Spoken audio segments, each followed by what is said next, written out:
Barcelona was established 620 kilometers from Madrid on the coast of the Mediterranean Sea between the mouth of the rivers Llobregat and Besòs, on the plain protected by the Collserola Ridge. This location greatly contributed to the fact that people started to move and live here in the 4th century. One can find a Rambla, or to be more precise, Ramblas, in every city now, or formerly under Spanish rule. The Ramblas of Barcelona, which is also called the Square of Flowers, consists of 5 squares, each one with an individual name. It's similar to a wide and more than 1 kilometer long street, with traffic going on both sides of it. The promenade, full of sycamore trees, divides the city in 2. Because of its central location, it's a suitable starting point to discover the Catalonian capital. There are many people who dress up in colorful costumes in order to ask for a little financial help after a short performance. There are bicycle-riding skeletons, a spitting image of Che Guevara, classic statues, and also Queen Cleopatra here. The mood of the square is formed by the pavilions of the pet merchants, florists, and newspaper stands. One can buy a monkey, rabbit, parrot, hamster, cat, and who knows what else. The selection of the florists is very wide. One can buy cut flowers, potted plants, and exotic wonders.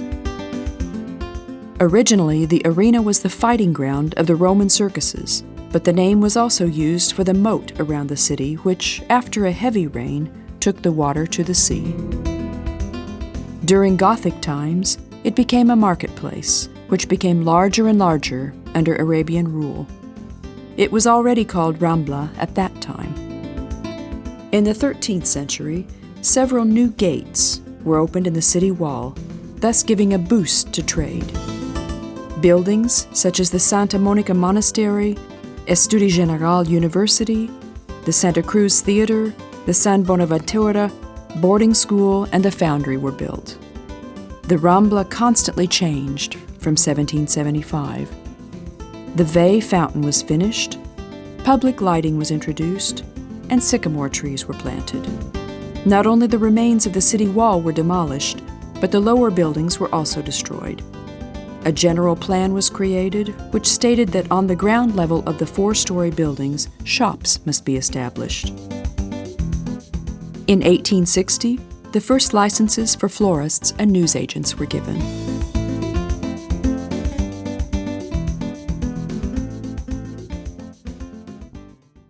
In southern countries, marketplaces have a central role. Do you remember how fondly Zola describes the stomach of Paris?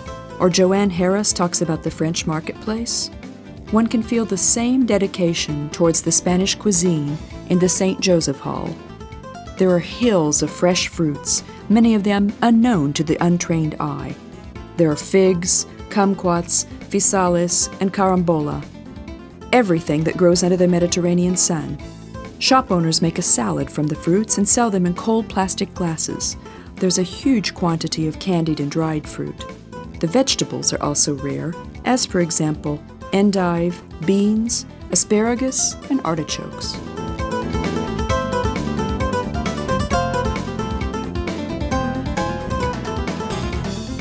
The myriad of seafood is shown on an ice bed. Lobster, crayfish, scampi, sea urchin, octopus, and calamari. The clams have a nacreous glow, the lobsters are red, and some of the creatures wave to the visitor with their tentacles. However, it's unlikely that they are volunteering to be the main course in the Sunday meal. Some of the fish look at the customers with disgust, while others lie silently on the stands. Seafood is an important part of the Spanish national dish, paella.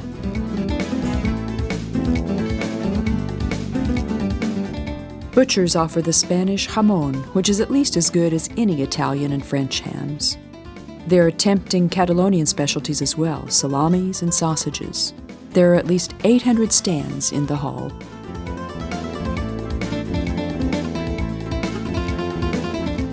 The Santa Maria del Pi church is the most honored representative of the French Gothic style, while the interior is the Catalonian version of the same style. Its commanding figure stands out with its horizontal proportioning, modest ornaments, and clear-cut lines. The main facade is a perfect quadrangle with 2 pillars on each side. These would have been the holding device for the 2 non-built towers. There's a Trecento Mary statue in the archway above the gate. The motifs of the church echo in the false stuccos of the opposing buildings.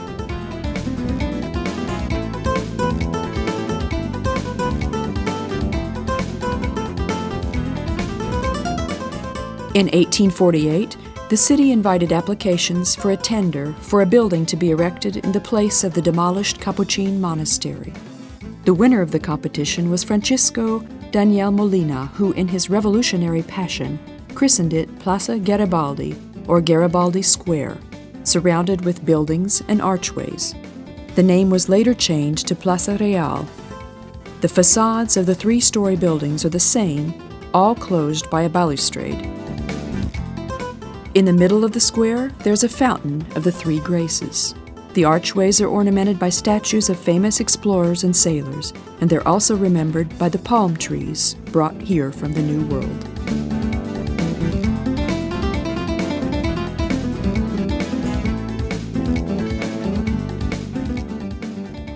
The wrought iron lamps were designed by the young Gaudi. Their style is mostly eclectic and architectonic.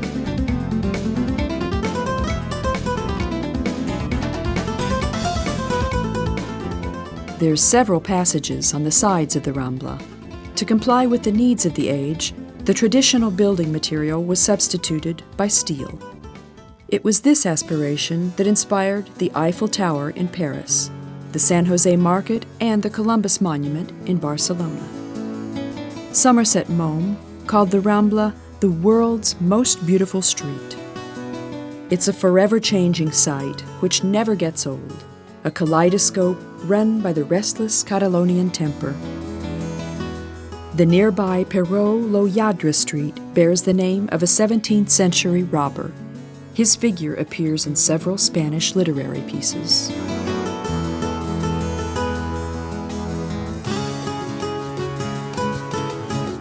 Artists are an integral part of the square.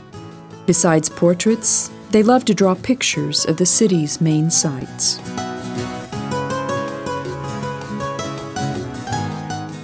In 1568, Philip II of Spain allowed the Santa Cruz Hospital to amuse the patients with dramatic performances. That was the forerunner of the Teatro Principal. The classicist building was finished in the middle of the 19th century.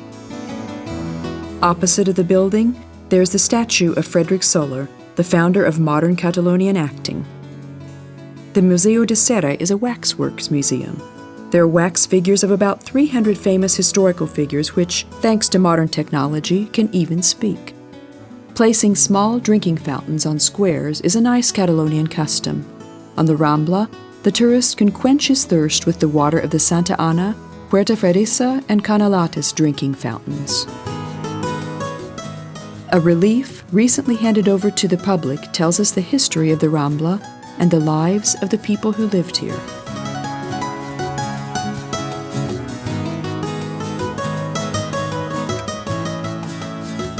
The Rambla reaches the sea by the Plaza Puerta de la Paz. The building of the former foundry has served as the headquarters of the Bank of Barcelona since 1844. Beside it is the building of the Military Regency, which in its appearance resembles the Petit Trianon Palace in Versailles. There's the Columbus Monument in the middle of the square, which is the symbol of Barcelona. The 66.6-meter-high monument is made of a stone pedestal, a cast-iron pillar, a gilded globe, and a 7.6-meter-high statue standing on top of it. 4 steps lead up to the pedestal, protected by bronze lions. The reliefs on the pedestal show episodes from the life of the great explorers. The author is José Llimona. The monument itself was designed by Galleta Buigas y Mondrava in 1882. Cristoforo Colombo, Cristobal Colon in Spanish, was born in 1446, most likely in Genoa. However, many cities would like to claim the title of his birthplace. As a young man, he earned his keep as a sailor and mapmaker. He came to the conclusion that he could reach China and India without going around Africa by constantly traveling westwards, based on the idea of Toscanelli. First, he asked for the support of the Portuguese king, but was refused. Therefore, he turned to the Spanish royal couple. The Catholic kings, Ferdinand II and Isabella, decided to support him only after a long time. The original ships were destroyed, but their designs remained. The new Santa Maria was built upon these designs and floated in the harbor for a long time. It's currently in the Barcelona Maritime Museum, while its copy serves as a tourist ship near the island of Madeira. There's a lift inside the monument, since there was not enough room to build stairs. There's a beautiful sight from the globe to the harbor and the Montjuich hill. From here, one can see the buildings of the Military Regency, the Council of the Harbor Communal Works, the Customs House, the Maritime Museum, and the new harbor.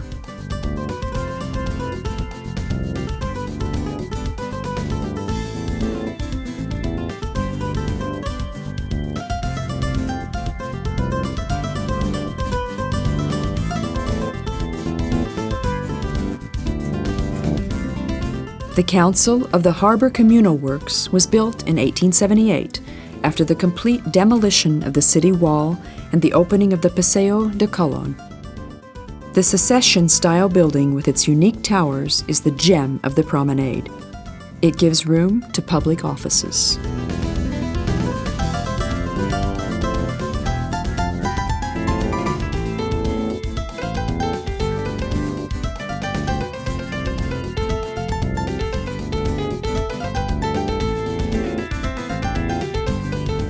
The bridge leading to the new harbor building can be turned in order for larger ships to be able to stay in the inner harbor and sail off from there.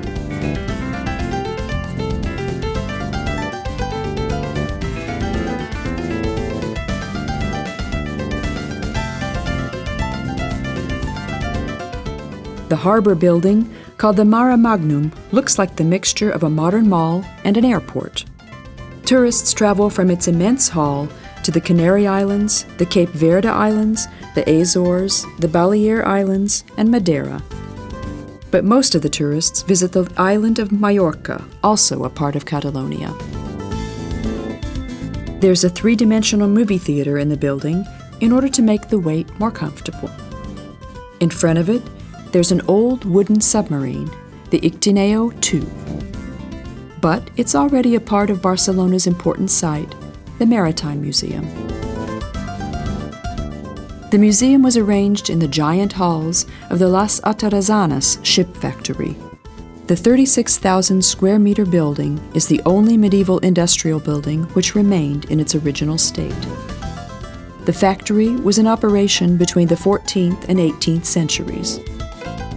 Beside the Maritime Museum, there's a library and archives for charts, photographs, and documents. Parallel to the seaside runs the Paseo de Colón, a wide avenue bordered by palaces. Here in the Barceloneta district, there is the aquarium, as well as the starting point of the Teleférico, the rail taking tourists up to the Montjuich hill. The natives of Barcelona were the Laietans, who were a tribe of Celtic origin. Their name is kept by the Via Laietana, which lies on the border of the old Gothic and the modern parts of the city. There is a statue of King Berenguer on this avenue. The work of José commemorates the king who for a short time unified Catalonia with Provence. The Catalonian language of our days is closer to the Provençal and contains more French elements than Spanish. The city core was built on the Tabor Hill. 600 years later, the Romans surrounded the area with a 1,270-meter-long, 9-meter-high, 3.5-meter thick wall, which was also protected by 78 towers and bastions. There are some Arabian and Roman relics, but the Gothic quarter is mostly similar to the medieval city, as it was seen by the victims of the Catholic King's Inquisition. The Santa Maria del Mar temple on the seaside part of the Gothic district is a beautiful example of the Spanish Gothic style. Its painted windows and inner domes are an amazing sight. The most famous site of the Gothic quarter is the St. Eulalia Cathedral. Its building began in 1298, and during the 150 years of its construction, many great artists worked on it. In the first 20 years, the work was organized by Juan Fabra. The temple has 3 naves, a transept, and a shrine. Its facade is the work of French architect Charles Gaudi. The facade looking to the Plaza de la Seu was a generous gift of Don Manuel Girona in the 19th century. The cathedral is typical of the Catalonian Gothic style with its horizontal proportion, smooth surfaces, and flat roof. However, none of this can be seen since the cathedral is being renovated. There's no hope for tourists to see its full beauty before 2010. The interior is 82 meters long. At the end of the main nave, the apsis, there's the crypt of St. Eulalia. There are tombs of saints and bishops in the 28 chapels. The christening chapel was the one where those 6 Indians were christened who were brought back to Europe by Columbus. There's a blackened Christ statue in the first chapel, which was on the victorious ship of Don Juan de Austria in the Battle of Lepanto. Above the balcony of the cannon, there's the crest of the Order of the Golden Fleece. The order was established by Duke Philip III of Burgundy in 1429 to protect faith, virtue, and morals. The honor, which still exists, is maybe the oldest and least frequently given one in the world. The right of bestowal has been owned by the Habsburg family since 1477. The cloister can be accessed through an 11th century Roman-style marble gate. The yard, full of palm trees and evergreens, is surrounded by arches. The chapels opening from here are closed by iron bars. The pavilion of St. George is ornamented by a relief of the saint and a fountain. It's worth taking a look at the medieval exhibition of the museum. The museum gets richer and richer every year. The material is filling up the prebendal office, the prebendal room, and the 2 rooms beneath them. The most valuable relics are the Piete by Mermeo, the 15th century wooden panel picture of the saints, and a carved, painted Virgin Mary statue.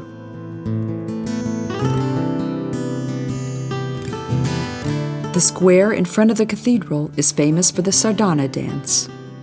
It happens quite often that at the sound of a whistle or a flute, complete strangers hold hands and start a slow, round dance, while more and more people join them. This dance isn't about strong tramping, it isn't quick and passionate, but symbolizes the togetherness of the Catalonian people. The closed circle is the symbol of the unity compared to the outside world. However, if a stranger comes to the circle, it opens up and admits him. They welcome everyone who's willing to understand them.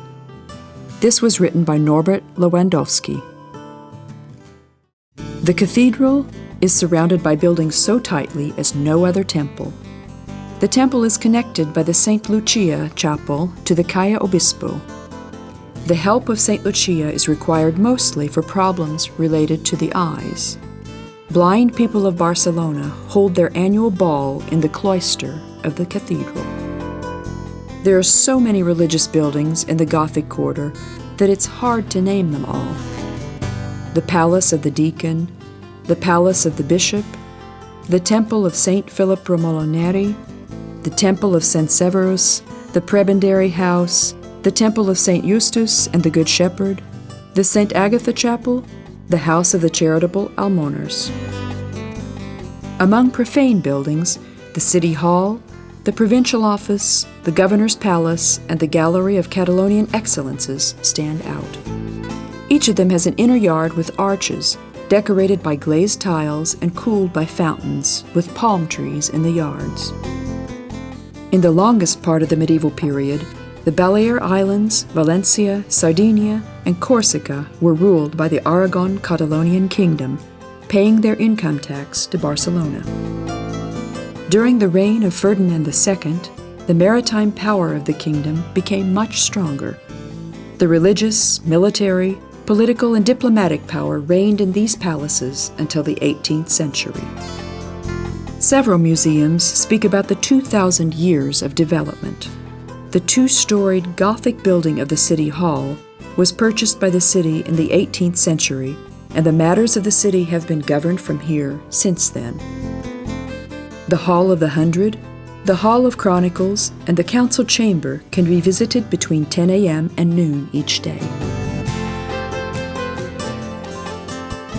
The Royal Palace incorporates Roman, Gothic, and Renaissance elements and was built between the 11th and 16th centuries.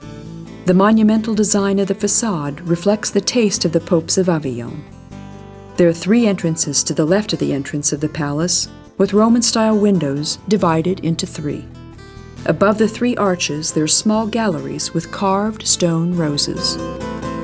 The Triforium was built under the rule of Peter the Great, while the rose ornaments were the idea of Peter IV, King of Aragon.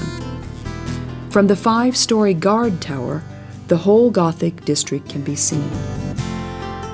The square, named after Berenguer, is exceptionally beautiful from here. The assembly hall of the palace was the scene of many historical moments of Spanish and Catalonian history between 1372 and 1935.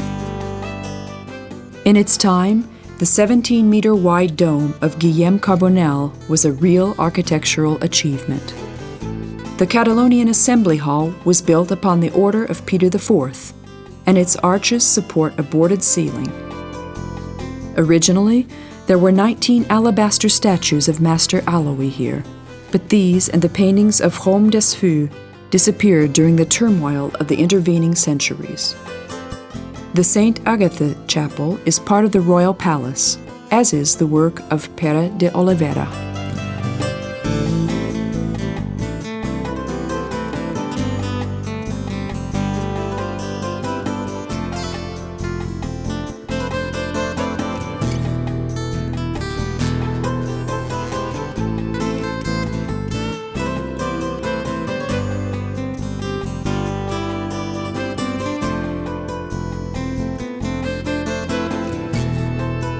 There are only a few Roman relics in Barcelona.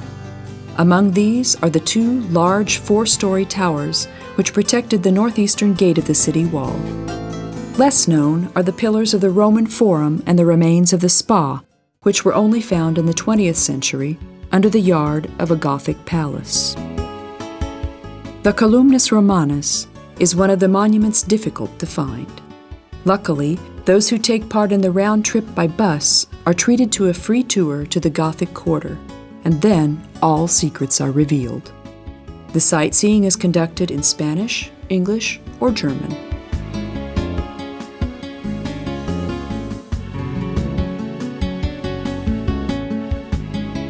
The people here are very proud of prominent Catalonians, especially of Gaudi and Dali, and the honorable Catalonian Picasso. Let's not forget that Joan Miró, Josep Maria Jujol, and Pablo Casals were also born here.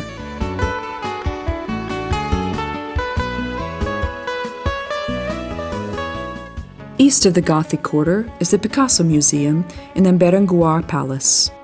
The painter was born in the Andalusian Malaga in 1881, but moved to Barcelona with his parents at the age of 15. His rich career started here to be fulfilled in Paris. Picasso lived in almost the whole Mediterranean area with his different muses. His artistic periods were denoted by colors. This exhibition contains many of his early figurative pieces, which enrich the ideas developed about his art and make him beloved by even those who are not fond of modern painting.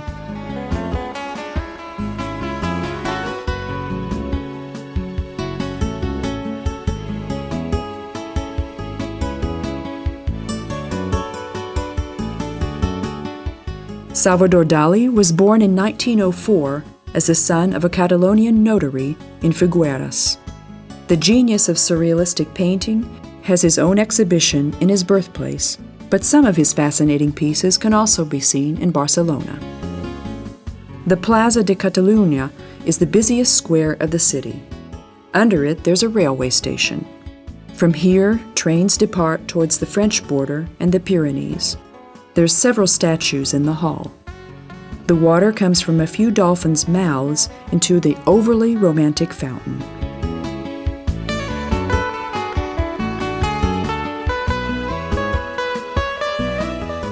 The goddess statue of José Clara hails the eternal beauty of the naked female body.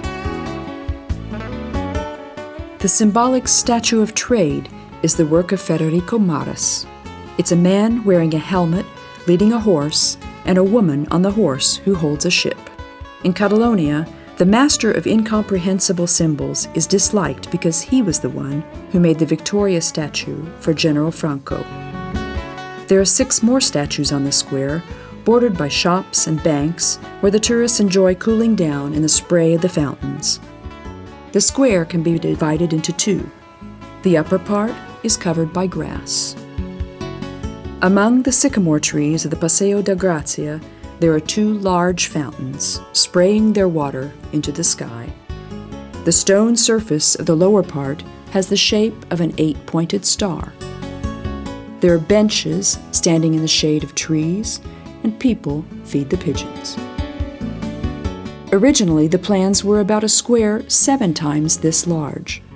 However, the final decision was made by the budget itself. Soon, the Plaza Catalunya was bordered by the building monsters of real estate speculators. Later, a strong mayor decided to settle the matter. He demolished the buildings which did not fit the surroundings and asked architect Francesco Nebot to design uniform houses. The new square was unveiled in 1927. There are 6 entrances to the metro. Several lines cross each other here. From this point, one can reach almost every part of the city by metro or bus. However, it's more practical for tourists to take one of the sightseeing buses. All these buses stop here at the end of the trip. There are 3 kinds of tours: green, red, and blue. Each of them visit all the most important sites of the city. One can take off anywhere, see a museum, church, or other building, and return to the buses, which leave every 10 minutes. The daily ticket is valid for an unlimited number of ons and offs, from morning until dusk, while navigation is helped by a map provided with the ticket. The ticket also gives a price reduction for certain admission fees and discounts in some cafes and restaurants. The Green Line takes the tourists along the coast and in the harbor. One passes by the Governor's Palace and the main post office, and also gets a glimpse at the Plaza de Medinaceli and the statue of the Catalonian genius. The latter 2 are the works of Francesco Daniel Molina, who was not only a sculptor, but alongside Gaudi, the greatest architect of the city as well. In the crossing of Avenida Gran Via de la Cort Catalanes and 2 other avenues stands the God Save Spain monument. The work of Gaudi's follower, Josep Maria Jujol, unified a statue, a fountain, and the internal fire in this one piece. The statues in the 3 chambers symbolize the 3 Spanish seas: the Mediterranean, the Calabrian, and the Atlantic Ocean. There's a waterfall coming down from under the statues and a large eternal fire on top of the pillars. Behind the monument is the arena for corridas. The round-shaped neo-Moor building can hold up to 15,000 people. It's currently being renovated, but Barcelona has another arena, the Plaza de Toros Monumental, which also has a museum.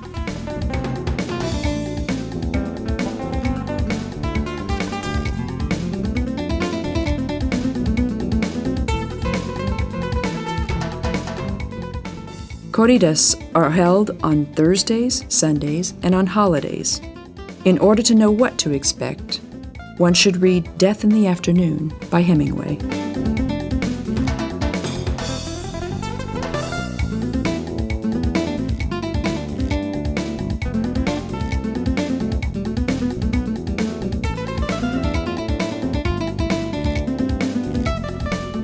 Going towards the Montjuich hill, the next site is the Caixa Forum, a cultural center. which gives space mostly to modern arts. The Pueblo Espanyol, the Spanish village, was built by Miguel Utrillo and Xavier Narguez with the purpose of letting visitors of the 1929 World Fair learn about the architecture of Spain without leaving Barcelona. Vajdahunyad Castle of Budapest was built for similar reasons. Neither of them is an open-air museum, since these are not original buildings from different parts of the country, but copies of the most general ones. The buildings are not built in their original proportions. The building materials like stone, brick, tile, wood, however, are from the place of origin. The main entrance is a copy of the St. Vincent Gate of Avila. Squares and streets change as the province changes. One can see the characteristic buildings and squares of Castile, Galicia, Aragon, Catalonia, Andalusia, Basque Country, and Extremadura.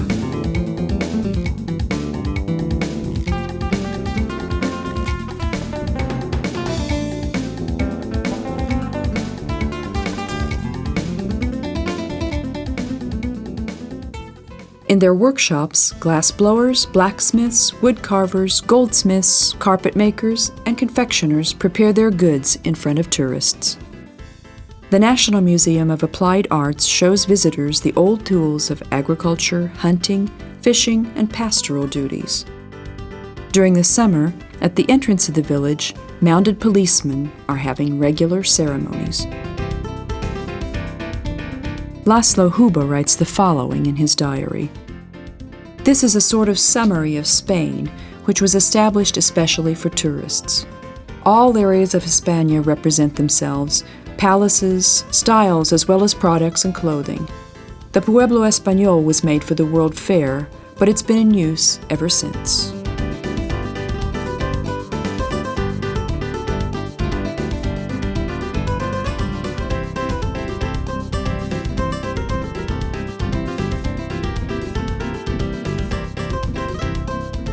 The towered building of the Museum of Catalonian Arts opened its doors to visitors in 1934. The monumental gallery is a real maze and has 34 halls, with pictures placed mostly in chronological order. The frescoes of the antechamber were painted by Togoras and Humbert. In the first 6 halls, there are Roman-style frescoes and fragments originating from the Catalonian land. The most valuable piece is the fresco of the apsis of the St. Clement Chapel, which was sanctified in 1123, called Christ Pantocrator. The author is unknown, the value is inestimable. The secular pieces from the last 2 halls are from the palaces of the nobles of Barcelona. The sites of the first floor are the throne room and tea salon, ornamented by Baroque stuccos. As a real Spanish specialty, it's worth it to take a look at the Azulejo exhibition. Part of the painted tiles surfaced during an excavation.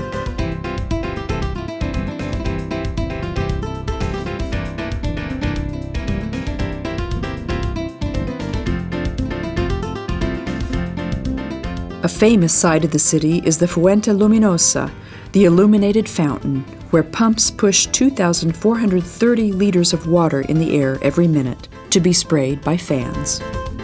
The water is lit by 4,730 lamps, with 10 colored filters on every one of them. The fountain was built for the 1929 World Fair by engineer Carlos Buigas. Of course, today, the whole mechanism is controlled electronically. From the stairs of the museum, not only the fountain and the 2 pillars formerly serving as the entrance of the World Fair can be seen, but the whole Sagrada Familia district, with the famous cathedral in the center.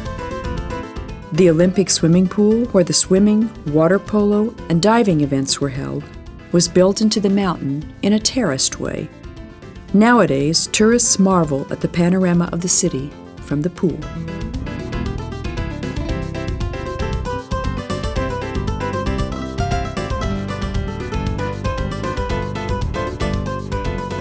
The Barceloneta is a triangular area surrounded by the harbor and beaches, which exists thanks to an order by Philip V at the beginning of the 1700s. Up to this day, mostly fishermen and sailors lived here with their families.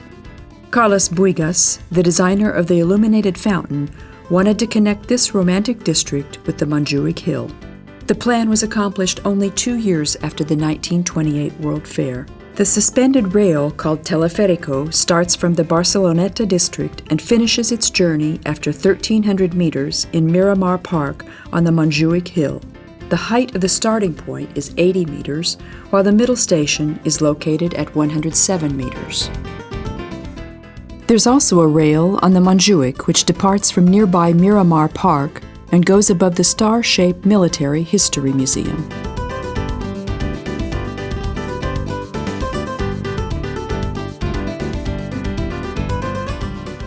Archive of Courtesy, Host to Foreigners, Hospital for the Poor, Grateful Correspondence of Firm Friendships, and unique in location and in beauty, Cervantes wrote of Barcelona, the 20th century development of which received a new dash from the acceptance of autonomy.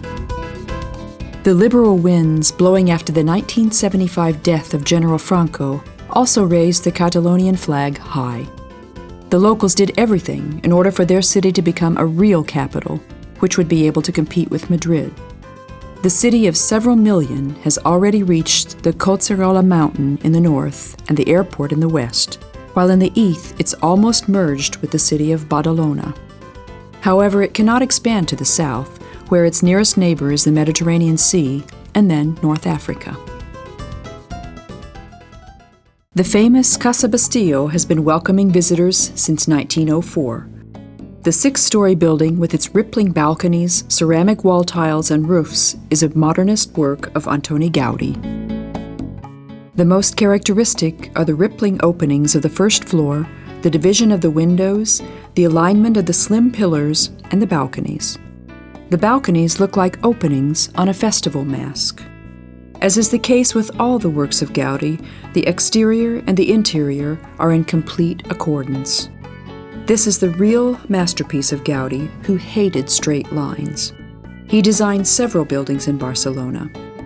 Beside the Sagrada Familia, the Parc Güell, the Passeig de Gràcia, and the Avenida Gran Via de la Cort Catalanes, everyone who speaks about the Gaudi house means the Casa Bastillo.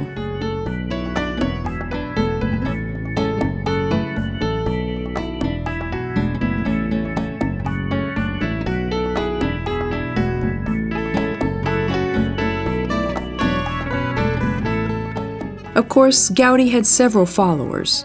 Modernism, the Catalonian secession, and the organic architecture did not die together with him. The unique mood of Barcelona continuously inspires architects to design similar 21st century buildings.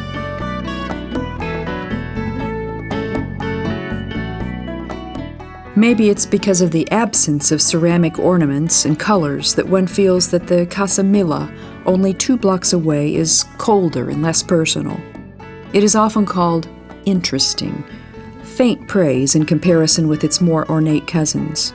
Not beautiful, but interesting, as if for some unknown reason an old hill full of caves would have appeared at the busy avenue of the city. The windows are shapeless, the facade is rippling, and the bars of the balconies evoke trees, while the chimneys are abstract statues. There are no colors, only the ochre shade of the stone. Those who've never been to Barcelona would never think that this is one of Europe's most pleasant and livable cities. Moreover, those who haven't been here in the past 25 to 30 years are even more surprised. Mild climate, safe streets, a lot of green, many parks, wide avenues, and the accumulated monuments of 2,000 years await visitors. The people are kind and friendly, the cultural life is vivid, the programs are colorful, and the cuisine is very good. The city has done a lot for the environment. Even the trams run through grass, which is watered by an automatic system. The city contains one of the largest yacht and boat harbors in Europe. There's a zoo, an amusement park, a beach, and an aqua park, while the Olympic Village also awaits visitors, plus hotels and restaurants, not to mention Gaudi and Dali. The Arco de Triunfo, standing on the Ciudadela Square, was originally the entrance for the 1888 World Fair. The work of José Villasesca follows the Mudéjar style, which is a synthesis of the Spanish and Moor art. The octagonal pillars, built from red brick, stand beneath winged statues, which peer down to visitors. Above the gate on both sides, there's the crest of Catalonia. On the square in front of the arch, there are giant, secession-style iron lamps shedding light. The woman figure with the umbrella of the fountain before the zoo, in a smaller piece, is the main prize of the Film Festival of Catalonia. The statue was designed by Juan Roig y Soler, who turned away from the religious depictions of his age. The Sagrada Familia, also known as the Saint Family Cathedral, is the best-known site of Barcelona and the most controversial building in the whole of Spain. Many do not know that it was not built upon the initiation of Gaudi and was not even started by him. It was bookseller Josep Maria Bocabella y Verdaguer who established the St. Joseph Society and came up with the idea to build a cathedral in the town commemorating the house of the Holy Family in Nazareth. They bought an area north of the diagonal and gave the architect Francesco da Villar the task of preparing the designs. Later, not only the designs were finished, but also the foundation. However, Bocabella and Villar had an argument, and the construction was stopped.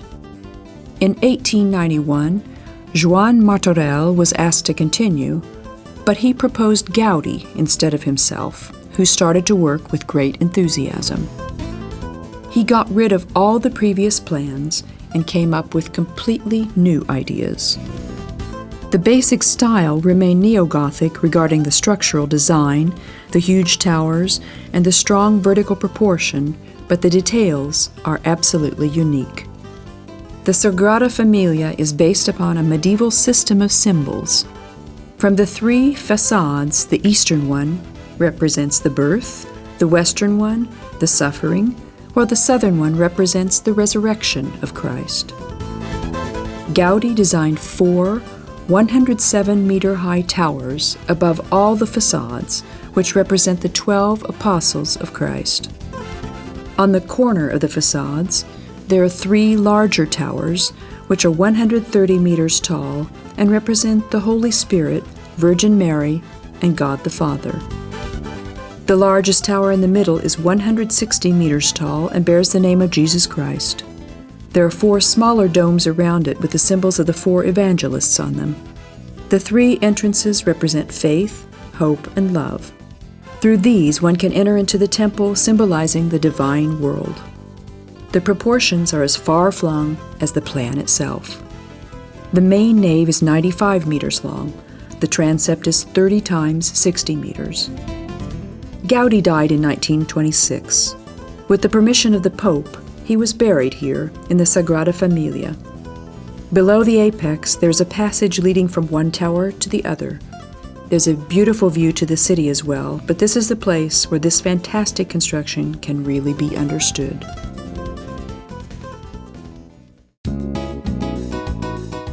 The Parc Güell also reminds one of Gaudi, since the house of the master was here. The head of one of the wealthiest Catalonian aristocratic families, José Güell, ordered many works from Gaudi. He asked him to design the Güell Palace standing beside the Rambla. In 1910, he bought a huge estate on top of the Plaka hill and formed triangular areas there. The houses were supposed to be placed in the middles of the triangles so as not to disturb the view from the other houses. It would have been a modern block of flats. Gaudi built the entrance pavilions and a portico with a balcony. However, the parcels were not bought, thus the area became a park with only one building standing. There are furniture and other items here, which were all designed by the architect. There's an archway and a passage bordered by agaves, cactuses, and palm trees leading up to the lookout balcony.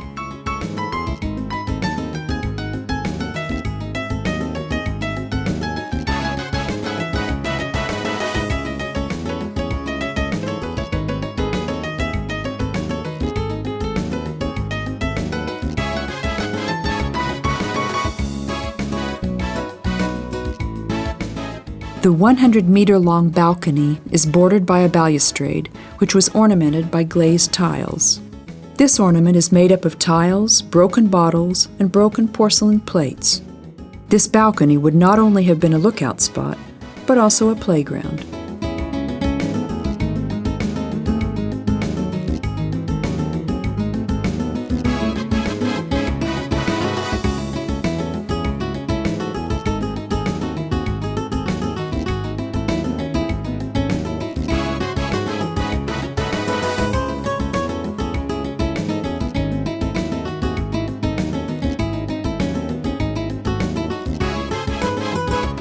The whole balcony stands on 86 pillars.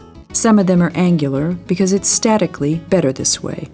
This grandiose hall would have been the market of the place. The pillars and the ceiling were prepared by Gaudi and his follower, José.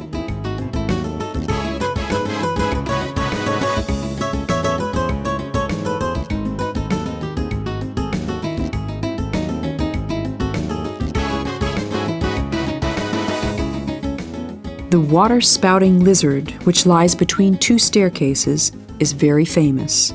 It's on almost every postcard and souvenir from Barcelona.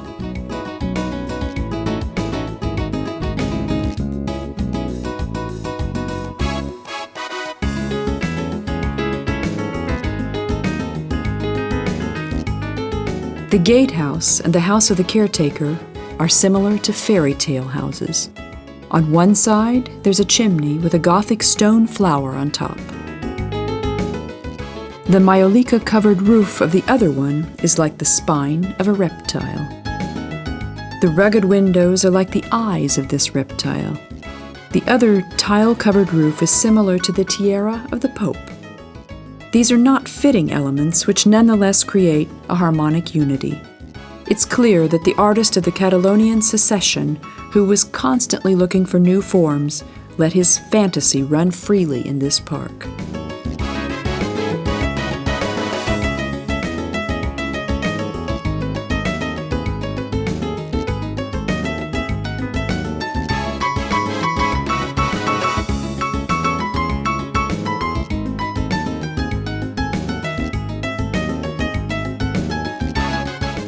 The Pedralbes Palace is commonly known as Palau Real, the Royal Palace.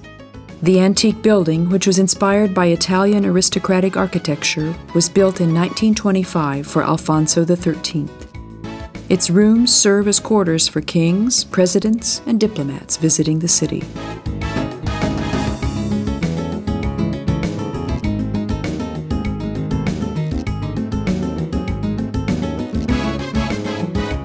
The Virgin Mary of Pedralbes Monastery was built in 1419 on the northwestern edge of Barcelona. The St. Clara order was named after the sister of Francis of Assisi. There are nuns of this order living here up to this day. Therefore, not all the buildings can be visited. The temple, the museum, and the monastery garden grasp the visitor with their medieval mood. The former monastery for men was built on the design of the Santa Maria di Bassalu Priori. Today, it provides space for religious offices. The simple, horizontal proportion of the temple is a complete opposite of the vertical mass of the belfry. There's the crest of Queen Isabel on the side facade. The garden is surrounded by a several-story-high arched loggia. There's a fountain in the middle. The garden is full of palm trees, orange and loquat trees. They're blossoming oleanders on the wall.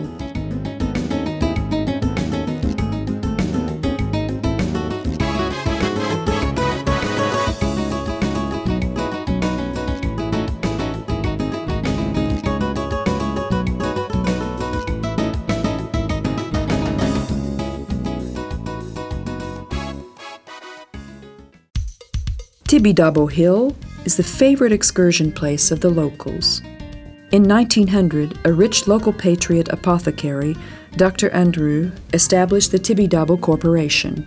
The blue tram and the funicular railway were built.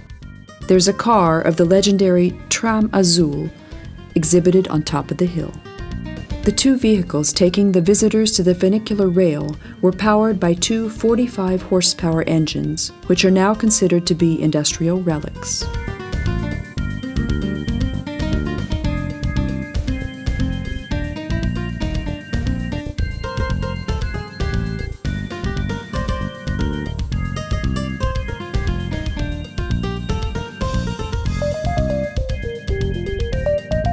On top of the 532-meter-high hill, there's the Temple of the Sacred Heart, with an observatory and amusement park beside it.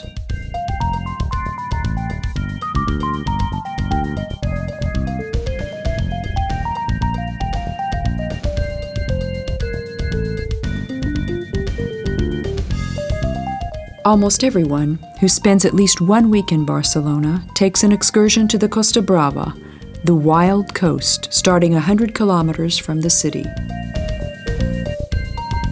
The southern edge of it is Blanes, once famous for its harbor. Now it's full of modern hotels and sunny beaches. There's a botanic garden here where orchids, cactuses, succulents, and palms await the visitors.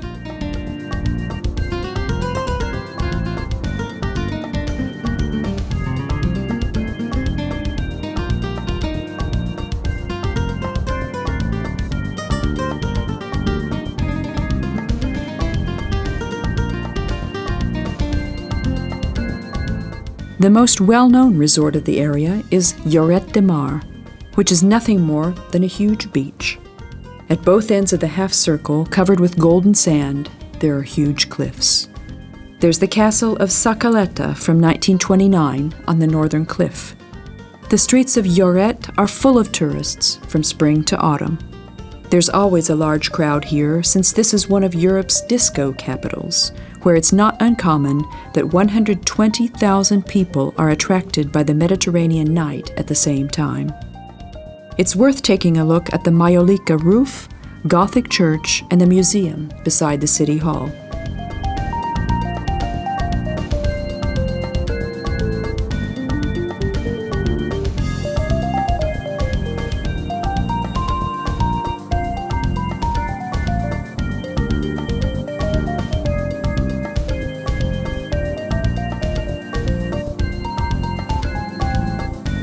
There's a statue of a woman on the southern cliff.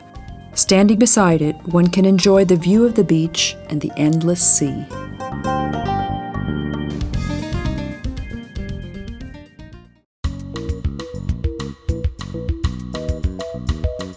Tossa de Mar is similar to other holiday centers, only nicer. The city core was built on the cliff closing the bay and is called the Vila Vella. The castle wall was built in the 12th century to protect the city from pirates. At the foot of the wall, there are little taverns where one can eat fish meals, zarzuela, and other Catalonian specialties, and follow it with a sip of Spanish sangria. It's worth walking up the cobbled alleys leading up to the hill because of the beautiful sight.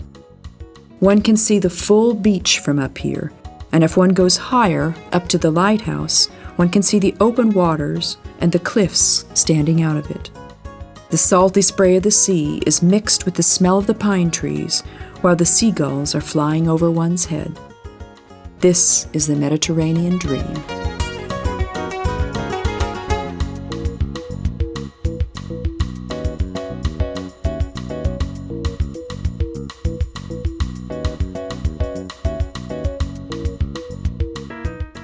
Sant Feliu de Guíxols is the largest city on the coast. It got its name after Saint Felix, who drowned in the sea around 304. Iberians, Romans, Moors, and Charlemagne, a hectic past. Today, Sant Feliu is an exclusive holiday resort with beautiful hotels and several cultural activities. There's the monument of poet Ferran Agulló here. He was the one who first called this area Costa Brava. Girona is the capital of the province. The charters full of visitors to Costa Brava arrive here. The city core, built on the bank of the Rio Onyar, is one of the prettiest in the whole country, so there's a lot to see, in case the weather isn't that good. Sant Feliu, or Saint Felix, was the bishop of the city. The Gothic temple standing near the cathedral bears his name. The city, which has 90,000 inhabitants and a Mediterranean mood, has a 2,500-year-long history. Napoleon sieged the city for 7 months without success. There are many fascinating exhibitions to see here. The relic collection of the Episcopal Palace is unique, but a walk on the street named after Queen Joan or on the Rambla de la Libertad would be equally joyful. The Cathedral of Girona stands out among the many great Spanish religious buildings. There's a monumental staircase leading up to the main gate. Many elements from the original Roman temple remained intact. The most interesting is the picturesque cloister. There's an invaluable tapestry in the treasury which shows the life of Adam and Eve in 30 parts. In one of the cafes under the archway, one can have a sip of the Spanish almond milk, the horchata.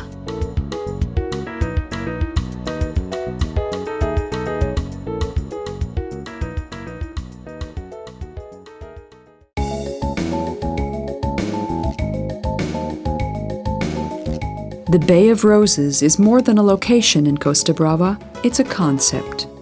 Its location is beautiful, with the often snow-covered Pyrenees in the background. People have lived here since the Stone Age. In medieval times, Roses was the center of the Catalonian fleet. Later, fishing and coral trade made the city richer and richer. The Spanish Armada sailed off to the Battle of Lepanto from the nearby harbor. In this battle, fighting against the Turks, Cervantes, writer of Don Quixote, lost one of his arms. The large, thick-walled citadel was built upon the order of Charles V. Later, the French demolished it, but the temples and ruins in this large area are still worth taking a look at.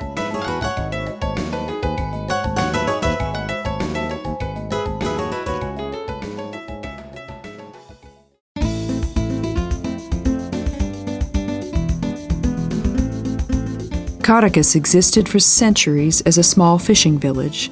In 1543, the whole settlement was burned by the pirates of Barbarossa, and most of the locals died. Later, they defended themselves successfully several times against recurring attacks. Even later, under the leadership of Salvador Dali, they resisted the order of General Franco, namely to demolish small houses and build larger ones instead of them. There are only a few villages on the Costa Brava which have been able to keep their original buildings and atmosphere. All the houses are painted white, while the largest building is still the church. Many people say that this is the most beautiful city of the area, and those who do not walk in the alleys of this city have not seen much of Costa Brava.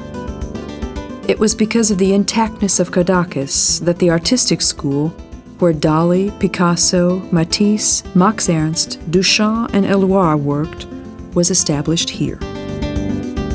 Two of the greatest authors writing in Spanish also lived here. They were García Lorca and García Márquez.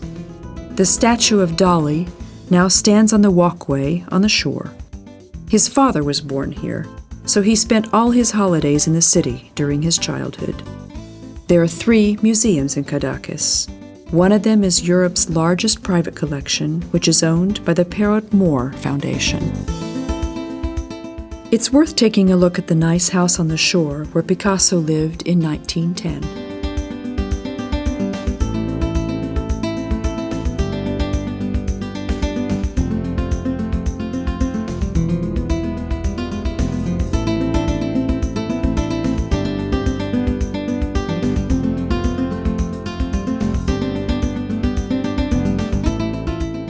Quiet little bay where Dali lived with his wife Gala is only a half-hour from Cadaqués.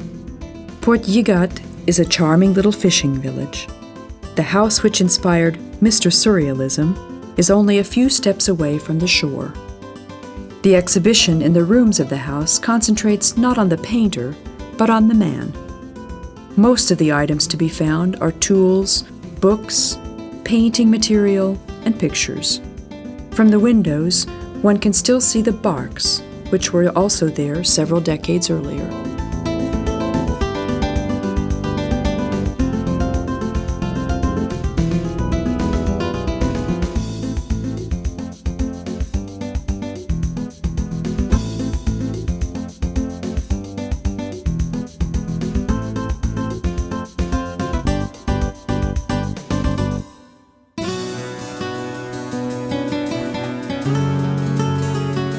Figueras only became famous in the 20th century thanks to its native son Salvador Dali, although it was already a town in 1267 when it received this title from the king.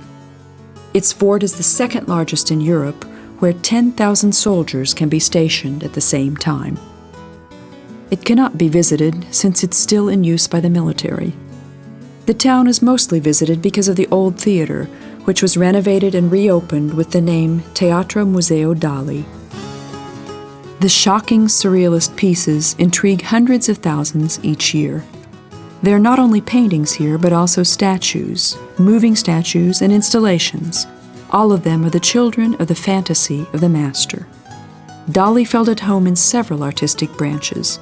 There's the film made with Buñuel, An Andalusian Dog, but he also made the scenery for the Hitchcock movie Spellbound. Dali was laid to rest in this shocking museum. He lies beneath one of the unnamed stones of the bridging, while his wax alter ego is taken to larger exhibitions in a glass coffin. Everything is about Dali in this city. All of the shops sell items, souvenirs, which are in connection with him. His most famous paintings can be bought on posters, calendars, postcards, or on t-shirts. His brilliant ideas, like the melting clocks, can also be bought in the form of an ashtray, pencil sharpener, or table lamp. Bookshops offer a myriad of artistic albums and biographies.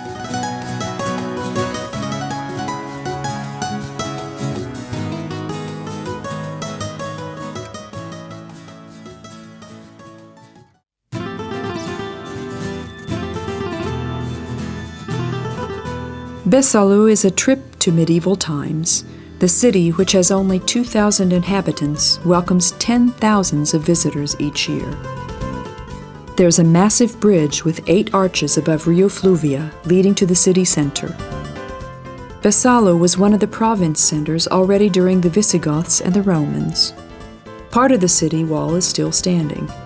The main square, the Plaza Mayor, has a nice atmosphere.